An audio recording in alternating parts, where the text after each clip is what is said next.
ሰላም የዩቲዩብ ቤተሰቦቼ እንዴት አላችሁልኝ? በያላችሁበት ሰላማችሁ ይብዛ እያልኩኝ ዛሬም በአዲስ ቪዲዮ መጥተናል። ቀድመን የምናየው ቪዲዮ የመጨረሻ ቀን ገና እንበዛለን ገና እንዘምራለን እያሉ ልዩ መዝሙር የደሴ ልጆች የዘመሩትን መዝሙር ነው ቀድመን የምናየው። በሁለተኛ ቪዲዮችን የሚሆነው ዮናታን አክሊሉ ባነሳ ሀሳብ ላይ ወንድማችን አኬ በአግባቡ አስተምሮት ቁጭ አድርጎት አስተምሮታል ማለት ነው። በሁለተኛ ቪዲዮችን የሚሆነው ሲሆን በሶስተኛ ቪዲዮችን የሚሆነው አንድ ሶፎናስ ተጠምቋል ሲባል በቪዲዮ አጋርተዋል አንዳንድ ወንድሞቻችን። እሱን ቪዲዮ ምናየው ይሆናል። ፓስተር ሶፎናስ ተጠምቋል ሲባል በቪዲዮ ምናየው ይሆናል። በአራተኛ ቪዲዮችን እና የመጨረሻችን ቪዲዮችን የሚሆነው ከመጽሐፍ ቅዱስ ጴንጤዎች የሚጠሉትን ፓርት እየመዘዙ እያወጡ ወንድሞቻችን ተናግረዋል ማለት ነው። ያዘልታና ሌሎች ወንድሞቻችን ቪዲዮ እንደመቻችሁ ለማጠራጠር ላይክና ሼር ማድረጋችሁን እንዳትረሱ። እንደዚህ አይነት ጠቃሚ ቪዲዮዎችን ወቅታዊ ጉዳዮችን በየቀኑ ስለምናመጣላችሁ ቻናሉን ሰብስክራይብ በማድረግ ቤተሰብ ይሁኑ። ሀሳብ አስተያየታችሁን ኮሜንት ላይ አስቀምጡ። ቪዲዮአችን ቤተ ክርስቲያን አንተውም ከቶ የሰጠንን በደሙ መስርቶ የሰጠንን ጌታ በመስቀሉ የአምላካችንን ቤት አንተውም ከቶ ሁሉንም በሁሉ ለሚሞላ ጌታ ሙሽራው የሆነች ቤቱ ተሰኝታ በክብር በሞገስ በጸጋ ተሞልታ ደምቃ ትኖራለች ለዓለም አብርታ ደምቃ ትኖራለች ለዓለም አብርታ ቤተ ክርስቲያን አንተውም ከቶ እጃችሁን የሰጠንን አምላክ በደሙ መስርቶ የሰጠንን ጌታ በመስቀሉ ሞቶ አምላካችንን አንተውም ከቶ ዲያብሎስ ቢጨርስ ቀስቶቹን በሙሉ ወጥመድ ቢዘረጋ በዙሪያችን ሁሉ እንሻገራለን የአምላክ ስም ጠርተን አንዳች አይነካንም እርሱን ተደግፈን አንዳች አይነካንም እርሱን ቤተ ክርስቲያን አንተውም ከቶ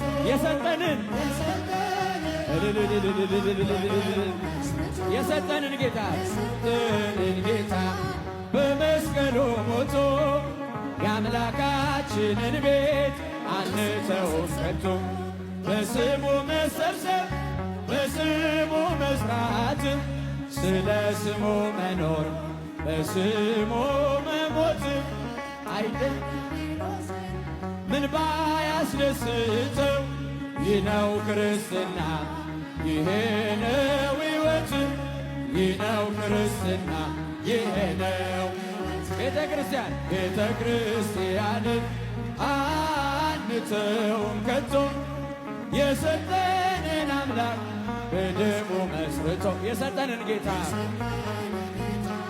በመስቀሉ ሞት ሲጃችሁን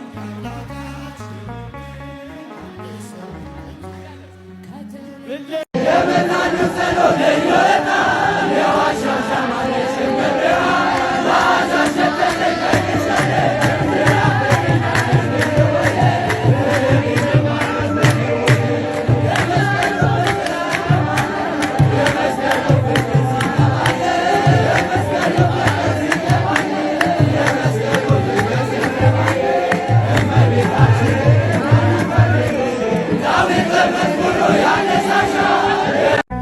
ኢየሱስ ልበል ኢየሱስ እርሱ ነው ሕይወቴ የምኖርበት ተስፋ እርሱ ነው እረፍቴ ያለ ጌታ ብኖርማ እንዴት እሆናለሁ ስለ ስሙ ብነቀፍም ነፍሴን እሰጣለሁ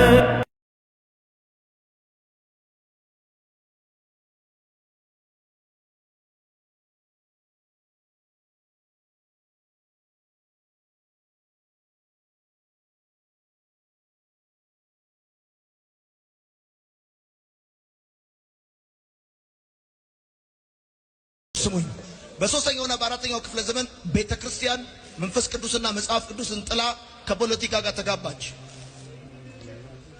በ16ኛው ክፍለ ዘመን ከረጅም ዝምታ በኋላ እነ ማርቲን ሉተርና እነ ጆን ካልቪን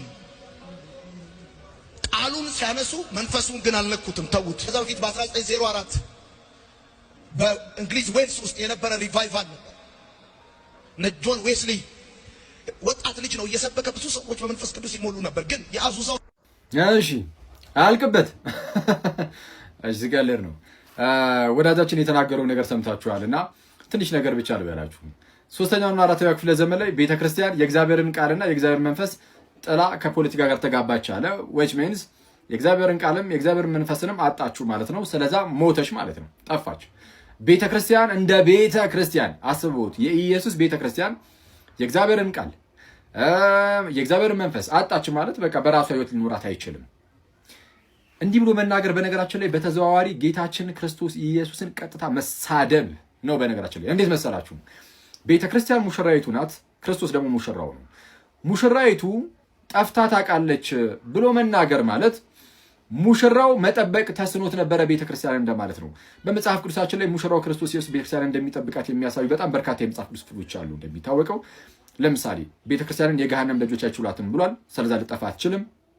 እንዳልኳችሁ የእግዚአብሔርም ቃልም የእግዚአብሔር መንፈስም ከሌላት በራሱ ህይወት ሊኖራት ስለማይችል ሞታለች ስለሚያስብል ማለት ነው።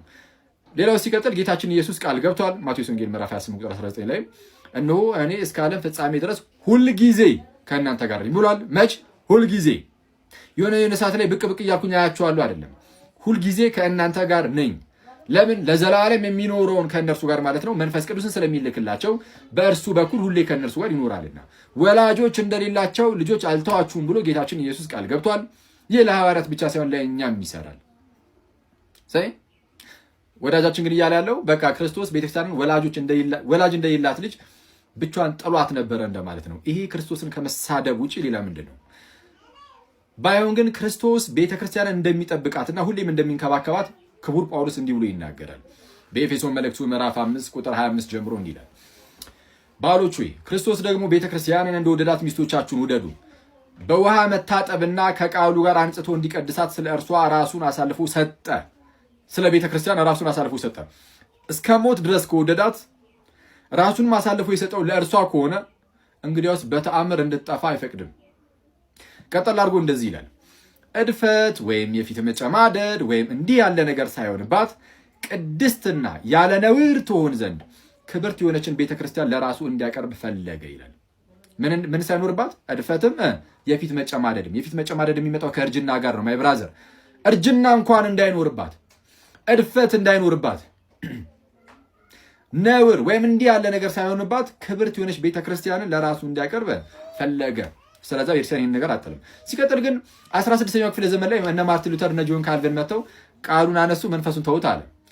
መንፈሱን ትተውታል። ስለዚህ የእግዚአብሔር መንፈስ ገና አላገኙትም። እነሱም እነ ጆን ካልቪን እነ ማርቲን ሉተር ራሱ ፕሮቴስታንቲዝም ከተጀመረ በኋላ ማለት ነው። ቃሉን አነሱ። የእግዚአብሔር መንፈስ ካላነሱት which means በቃ እነ ማርቲን ሉተር እና ጆን ካልቪን የእግዚአብሔር ሰዎች አልነበሩም። እንደው ዝም ብሎ ብቻ እንደዚሁ የሚመራመሩ ምናምን ከዛን አጋጣሚ እንደው እውነታው ላይ ደርሰው ነው ያስብላል። አይ የእግዚአብሔር ሰዎች ነበሩ ከተባለ ግን በሐዲስ ኪዳን ወደ እውነት ሁሉ ይመራ ዘንድ የተሰጠው መንፈስ ቅዱስ ስለሆነ ያለ መንፈስ ቅዱስ ወደ እውነታው ወይም ወደ እግዚአብሔር ቃል መድረስ አይቻልም። ስለዚህ የእግዚአብሔር መንፈስ ከሌላቸው እንግዲያውስ ከእግዚአብሔር አይደሉም ያስብላል። ስለዛ ፕሮቴስታንቲዝም አነሳሱም ከመንፈስ ቅዱስ የሆነ ከእግዚአብሔር የሆነ አይደለም ያስብላል። ለ400 ዓመት ሙሉ በዚሁ መልኩን የቀጠለው ፕሮቴስታንት ደግሞ በጣም ያስገረመው አሁን እሱ የሚለው አሁን መንፈሱን ማገኘን የሚለው መቼ ነው? የዛሬ 100 ዓመት አካባቢ ያው እሱ ጴንጤ ውስጥ አይደል ያለው የተለያዩ መናፍስት ምናምን አሰራሮች ምናምን ያሉበት ዲኖሚኔሽን ነውና እሱ አሁን የጀመረበትን ወደ አሜሪካን ሀገር አካባቢ የተጀመረውን ነገር ይዞ እሱ ነው በቃ ያኔ ነው የእግዚአብሔር መንፈስ የመጣው እያለ ነው። ለ1900 ዓመት አካባቢ ሙሉ ያልነበረ መንፈስ ቅዱስ የዛሬ 100 ዓመት ማይ ብራዘር ከየትም ሊመጣ አይችልም። ይህንን መንፈስ ጠረጠረው፣ መርምረው። መንፈስን ሁሉ አትመኑ። ነገር ግን መናፍስ ከእግዚአብሔር ሆነው እንደሆነ መርምሩ። መንፈስ ከእግዚአብሔር ሆነው እንደሆነ መርምሩ። ይቆየን። መጽሐፍ ቅዱስ የቱ ጋር እንደሆነ የማያውቅ ገብቷቸዋል። ማቴዎስን አውጣ ስትሉት፣ ሉቃስን አውጣ ስትሉት፣ ኢሳያስን አውጣ ስትሉት የማያወጣ ሰው ነው ዳዊቱን ይዞ የሚዞረው። ዳዊት መዝሙርንም ከመጽሐፍ ቅዱስ አወጣችሁት እንዴ? እንዴት ነው ነገሩ? እኔ እኮ ያንተ ነገር እኮ ግርም ይለኛል። አንተ ባለፈው ምን እንዳልክ ላስታውስ እንዴ? ይሄ ቪዲዮ ሰምተን ይሁዳ መልእክት ላይ እምነት አለኝ የሚል ስራ ግን የሌለው አቤት አይደለም እምነቱ ምን ያለ ነው? የይሁዳ መልእክት ነው ያልከው? እኔ እኮ ግርም ምን የሚለኝ ውስጥ ያላችሁ ደግሞ አዎ ብላችሁ ትቀበሉታላችሁ። ይሄ መልእክት ይሁዳ ላይ ነው ያለው። ለማንኛውም ፈለግ አድርጉት ታገኙታላችሁ፣ የቱ ጋር እንዳለ በዛው እንድታውቁት ከምነግራችሁ። ለማንኛውም እኔ ደግሞ በጣም ካንተ የሚገርመኝ ነገር ቶሎ ስተትን አታርም። ከ5 ዓመት በኋላ ነው ተሳስቻለሁ የምትለውና ይመንች። ለማንኛውም ግን እዛ ያላችሁ ሰዎች በአጠቃላይ ግን የሆነ ነገር ሲናገር አስተውሉ። ዝም ብላችሁ አዎ ልክ ነው አሜን ምናምን ከማለታችሁ በፊት ያዕቆብ መልእክት ላይ ያለውን ይሁዳ ላይ ሲል አዎ እንዴ ልክ ነው ምናምን ብላችሁ እና አንተ ይመች። ግን መጽሐፉን እየቀነሳችሁ መዝሙረ ዳዊትንም ቀነስከው መሰለኝ። እኛ በብብታችን ይዘን እየሄድን ከበደን፣ አንተ ግን እንደዚህ ይዘህ ራሱ በስትክክል መጥቀስ አቅቷል ብራዘር። እና ይመች። አሜን በሉ። አሜን ነው። መናፍቃን በመጽሐፍ ቅዱስ ውስጥ ያለ ቃል ግን መናገርም መጥቀስ የሚፈሩት ቃል መዝሙረ ዳዊት ምዕራፍ 34 ቁጥር 7 የእግዚአብሔር መልአክ በሚፈሩት ሰዎች ዙሪያ ይሰፍራል ያድናቸውማል ይላል። ያዕቆብ መልእክት ምዕራፍ 2 ቁጥር 26 ላይ የሚገኝ ቃል ነው። ከነፍስ የተለየ ስጋ የሞተ እንደሆነ እንዲሁ ደግሞ ይላል ከስራ የተለየ እምነት የሞተ ነው ይላል። የማቴዎስ ወንጌል ምዕራፍ 10 ከቁጥር 40 ላይ አንተን የሚቀበል እኔን ይቀበላል፣ እኔን የሚቀበል ደግሞ የላከኝን ይቀበላል ይላል። ነብይም በነብይ ስም የሚቀበል ደግሞ የነብይ ዋጋ ይወስዳል፣ ጻድቅንም ደግሞ በጻድቅ ስም የሚቀበል የጻድቅን ዋጋ ይወስድ ይልና እዚህ ጋር ምን ይላል መሰለ? መጨረሻው ላይ በእነዚህ ከታናናሾቹ ቀዝቃዛ ውሃን እንኳን የሚያጠጣ ዋጋው አይጠፋበትም ይላል። በጣም ይሄንን መናገር አይደለም መስማትም አይፈልጉም። ያዕቆብ መልእክት ምዕራፍ 5 ቁጥር 16 የጻድቅ ሰው ጸሎት ኃይልን ያደርጋል፣ ፀሐይን ያቆማል፣ ሞትን ያስነሳል፣ ከጠላት ዲያብሎስ ነፍሳትን ይነጥቃል፣ ባዶውን ማድጋ በዘይት ይመላል። አንድ ምዕራፍ ብቻ ያለው ክፍል አለ የይሁዳ መልእክት። እሺ ቁጥር 3 ላይ ለቅዱሳን ፈጽሞ አንድ ጊዜ ስለተሰጠች ሃይማኖት ትጋደሉ ዘንድ የመከርኳችሁ ጽፈላችሁ ዘንድ ግድ ሆነብኝ ነው። ያዕቆብ መልእክት ላይ ምዕራፍ 2 ቁጥር 14 ላይ ነው ወንድሞች ሆይ እምነት አለኝ የሚል ስራ ግን የሌለው ሰው ቢኖር ምን ይጠቅመዋል? እምነቱስ ያድነዋልን? የሉቃስ ወንጌል ምዕራፍ 1 ከቁጥር 48 ላይ ይገኛል። እኔም ትውልድ ነኝ ብፅዕት እልሻለሁ፣ እንደ አባቶቼ ስምሽን አከብራለሁ። እኔም ትውልድ ነኝ ብፅዕት እልሻለሁ፣ እንደ አባቶቼ ስምሽን አከብራለሁ። ዛሬ ቪዲዮ ይመስል ነበርና ቪዲዮ መግቢያ ላይ ላይክ አድርጉ ብያችሁ ነበር። ላይክ ያደርጋችሁ ላይክ አድርጉ። እንደዚህ አይነት ጠቃሚ ቪዲዮዎች እና በጥቂት ደቂቃ ብዙ መረጃዎችን ወደ እናንተ ስለምናመጣላችሁ ቻናሉን ሰብስክራይብ በማድረግ ቤተሰብ ይሁኑ። ሀሳብ አስተያየታችሁን ኮሜንት ላይ አስቀምጡልኝ። በሌላ ቪዲዮ እስከምንገናኝ ቻው።